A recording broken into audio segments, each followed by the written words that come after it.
संभुज गंधग सुमर विष्णु विष्णु तिथि नप जान्यात यथा जपे पाप मुक्तो वर्जयंती तप पद्मा। अर्थात हे नृप, जो विष्णु तिथि यानी कि एकादशी के दिन भक्ति भाव से गंध और फूल से भगवान विष्णु की पूजा करता है, वह हजारों जन्मों के पापों से मुक्त होकर विष्णु पद को प्राप्त करता है।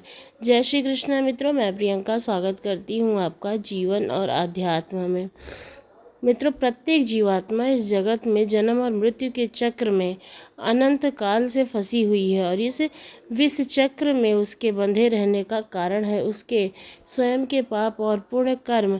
जी हाँ, जब तक कोई भी जीवात्मा अपने पाप और पुण्य के चक्र से बाहर नहीं निकलती है, तब तक यह जन्म मृत्यु जरा व्याधि के संसार सागर से भी बाहर नहीं निकल सकती है।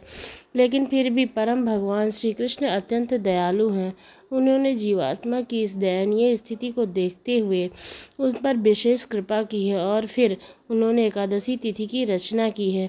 एकादशी तिथि प्रत्येक जीवात्मा को एक अवसर प्रदान करती है, वह युगों से चले आ रहे अपने से संसार सागर के विष चक्र से बाहर निकाल सके और अपने शाश्वत धाम यानी कि भागवत धाम वापस जा सके। एकादशी तिथि यानी कि प्रत्येक मास में 2 बार आने वाली एकादशी, जो कि शुक्ल पक्ष और कृष्ण पक्ष में आती है, इसका श्रद्धा और नियम पूर्वक पालन करने से जीवात्मा अपने सभी पूर्व पाप कर्मों से मुक्त हो जाती है और अपने परम आध्यात्मिक गंतव्य की प्राप्ति करता है। और ऐसे ही एक मंगलमय एकादशी यानी कि पाप मोचनी एकादशी है। तो चलिए आज चैत्र मास के कृष्ण पक्ष में आने वाली पाप मोचनी एकादशी के अवसर पर उसकी पौराणिक कथा का श्रवण करते हैं। सीधे चलते हैं भविष्य उत्तर पुराण के पन्नों में, जहाँ युधिष्ठिर जी महाराज और भगवान श्री कृष्ण के बीच में संवाद हो रहा है। युधिष्ठिर जी महाराज ने भगवान श्री कृष्ण से पूछा, हे केशव, आपने मुझे अमाल की एकादशी का वर्णन तो सुनाया, अब कृपा कर आप मुझे चैत्र मास के कृष्ण पक्ष में आने वाली पाप मोचनी एकादशी के विषय में बताइए। युधिष्ठिर जी महाराज का प्रश्न सुनकर मधुसूदन श्री कृष्ण ने कहा, हे राजन, एक समय की बात है जब लोमश ऋषि ने महाराजा मांधाता को पाप मोचनी एकादशी की महिमा सुनाई थी। चैत्र मास के कृष्ण पक्ष में आने वाली इस एकादशी के पालन से समस्त पापों का नाश हो जाता है और व्यक्ति अष्ट सिद्धि को भी प्राप्त कर सकता है। अब मैं तुम्हें लोमश ऋषि द्वारा सुनाई गई पौराणिक कथा का वर्णन सुनाता हूँ, सो ध्यानपूर्वक सुनो। यह कहकर भगवान श्री कृष्ण ने लोमश ऋषि द्वारा सुनाई गई कथा कहना प्रारंभ किया।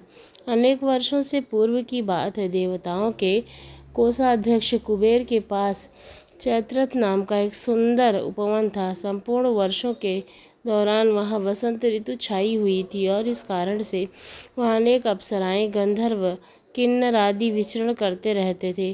देवतागण भी चैत्र और वैशाख के मास में वहाँ भ्रमण करने आते थे। उसी उपवन में शिवजी के परम भक्त मेधावी ऋषि तपस्या करते थे। अनेक अप्सराओं ने उनकी तपस्या भंग करने का प्रयास किया था, लेकिन वे निसफल रही थीं। इसलिए मंजू घोष नाम का एक अप्सरा ने उनकी तपस्या भंग करने का निश्चय किया।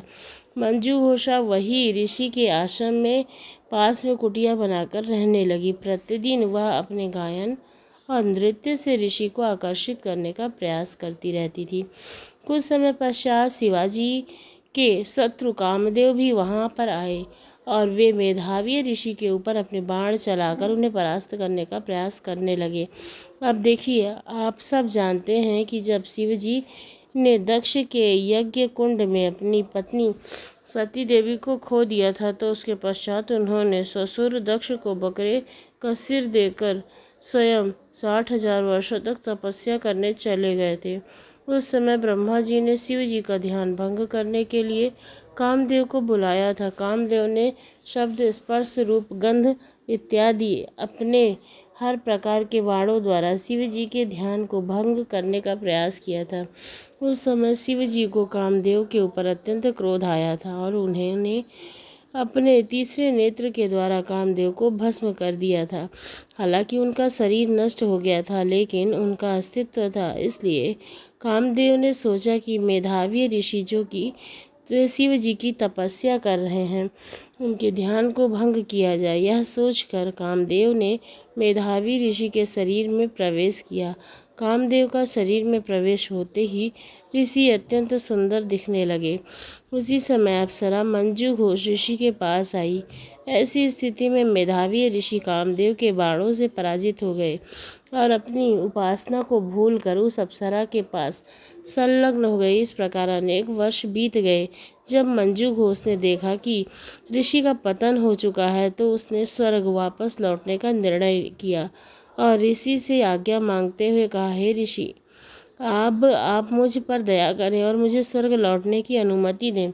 मंजू घोष की बात सुनकर ऋषि ने कहा, हे सुंदरी, तुम अभी संध्या में ही तो आई हो, रात्रि है, यहीं रुक जाओ, प्रातःकाल चली जाना। इस प्रकार मंजू घोष ऋषि के साथ 57 वर्ष 9 महीने 3 दिन तक रही, लेकिन ऋषि को यह संपूर्ण समय अर्धरात्रि के समान प्रतीत हुआ। जब दोबारा मंजू घोष ने ऋषि से जाने की अनुमति मांगी तो ऋषि ने फिर से उसे अपने साथ ठहर जाने के लिए कहा, लेकिन अब मंजू घोष को ऋषि की यौगिक शक्ति का भय लगने लगा था। उसे लगा कि अब ऋषि को वास्तविकता का ज्ञान होगा तो वे अवश्य ही मुझे श्राप देंगे।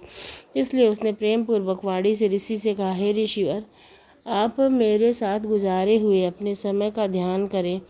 क्या अभी भी आप संतुष्ट नहीं हैं? जब मंजू घोष ने यह शब्द सुनकर ऋषि ने काल की गणना की तो उन्हें अपने कर्म पर पछतावा हुआ। उन्होंने क्रोधपूर्ण लेकिन अश्रुपूरित नेत्रों से कहा, अरे अरे, मैंने अपने जीवन के 57 वर्ष व्यर्थ कर दिए। तुमने मेरे जीवन और मेरी तपस्या दोनों का ही सर्वनाश कर दिया है, क्योंकि तुमने एक पिशाचिनी जैसा व्यवहार किया है। इसलिए मैं तुम्हें श्राप देता हूँ कि तुम इसी क्षण पिशाचिनी योनि में जाओ। ऋषि से श्राप मिलने पर लज्जित और व्यथित मंजू घोष ऋषि के चरणों में गिर पड़ी, उससे दया की याचना करने लगी। तब ऋषि ने कहा, हे देवी, मैं श्राप को वापस तो नहीं ले सकता। तुमने मेरे तपोशक्ति का विनाश कर दिया है, इसलिए यदि तुम चैत्र मास के कृष्ण पक्ष में आने वाली पाप मोचनी एकादशी का निष्ठापूर्वक पालन करोगी तो तुम्हें अवश्य ही इस पिशाचिनी योनि से मुक्ति मिलेगी। यह मेधावी ऋषि अपने पिता च्यवन ऋषि के आश्रम में चले गए। वहाँ जाकर उन्होंने अपने पिता के चरणों में गिरकर मंजू घोष के साथ घटित सारा वृत्तांत कह सुनाया और इस प्रकार कहा, हे पिताश्री, मैंने दुर्भाग्यवश एक अप्सरा का संग करके अपने समस्त तपोबल का नाश कर लिया है। कृपया मुझे इस पाप से प्रायश्चित करने का कोई मार्ग दिखाएं। अपने पुत्र की दयनीय स्थिति को देखकर च्यवन ऋषि ने कहा, हे पुत्र, यह तुमने क्या किया, इस पाप का एकमात्र प्रायश्चित है। अब तुम्हें चैत्र मास में आने वाली पाप मोचनी एकादशी का श्रद्धापूर्वक पालन करना होगा। इससे तुम पाप से मुक्त हो जाओगे। च्यवन ऋषि के वचन सुनकर मेधावी ऋषि ने अत्यंत गंभीरतापूर्वक और कठोरता से पाप मोचनी एकादशी व्रत का पालन किया और वे सभी पापों से मुक्त हो गए। मंजू घोष के द्वारा इस व्रत का पालन करने से उसे पिशाचिनी योनि से मुक्ति प्राप्त हुई और उसने अपना स्वर्गीय देह पुनः प्राप्त कर लिया। कथा का समापन करते हुए लोमश ऋषि ने राजा मानधाता से कहा, हे राजन, इस व्रत के पालन से समस्त पापों का नाश हो जाता है। जो व्यक्ति इस कथा का श्रवण करता है, पाठन भी करता है, उसे हजारों गायों के दान के बराबर पुण्य प्राप्त होता है। इस व्रत का पालन करने से भ्रूण हत्या, ब्रह्म हत्या, मद्यपान पर स्त्री संग, गुरु पत्नी संग इत्यादि सभी महापापों से मुक्ति प्राप्त होती है। इसलिए प्रत्येक व्यक्ति को इस पाप मोचनी एकादशी का पालन अवश्य करना चाहिए।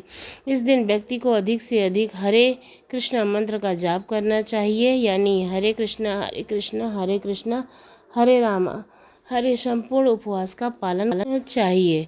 अर्थात एकादशी के दिन किसी भी प्रकार के अन्न और अन्न से बना हुआ कोई भी खाद्य पदार्थ नहीं लेना चाहिए और संपूर्ण दिन में अपनी चेतना को अधिक से अधिक श्री कृष्ण बनाए रहने का प्रयास करना चाहिए।